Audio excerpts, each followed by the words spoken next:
Sir আমি প্রথমেই আমি বাংলা ভাষার ওপর যে এবং বাংলা ভাষীদের ওপর সারা ভারতবর্ষে যে আক্রমণ চলছে তার প্রতিবাদে আজকে বাংলা ভাষায় আমি বলতে চাই। আমার নির্বাচনী ক্ষেত্র কৃষ্ণনগর করিমপুর রেল লাইন, যেটা বহুদিনের দাবি মানুষের। মমতা ব্যানার্জি যখন রেলমন্ত্রী ছিলেন তখন এটি রেল বাজেটে তিনি উল্লেখ করেছিলেন। সেই কৃষ্ণনগর করিমপুর রেল লাইন 12 লক্ষ মানুষের দাবি।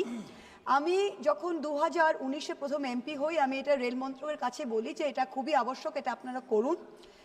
অশ্বিনী বৈষ্ণবজি মানে মাননীয় রেলমন্ত্রী, তিনি 2 কোটি টাকা স্যাংশন করেছিলেন একটা ফিজিবিলিটি স্টাডির জন্য এই রেল লাইনের। সেই ফিজিবিলিটি স্টাডি ডিসেম্বর 2023-এ শেষ হয়। তারপরে আমরা কোনো খবর পাইনি। এখন 2 মাস আগে আমাকে রেল মন্ত্রক থেকে চিঠি দিয়ে জানাচ্ছে যে আমরা ডিসাইড করেছি এখনের মতো এই প্রজেক্টটাকে আমরা শেলফ করে দিচ্ছি।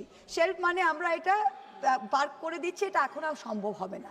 তো আমি জিজ্ঞাসা করতে চাই যে রেল ভারতবর্ষের প্রত্যেকটা কোনায় মানুষ থাকে, যেখানে রেল নেই সেই কৃষ্ণনগর করিমপুর যে রেল লাইন, এটা 3টে বিধানসভার ওপর দিয়ে যাবে, 12 লক্ষ মানুষ। তা আপনাদের একটা ইউনিভার্সাল সার্ভিস অব্লিগেশন আছে।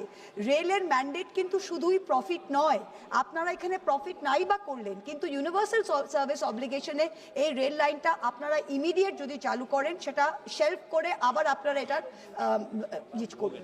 অনেক ধন্যবাদ। Thank you.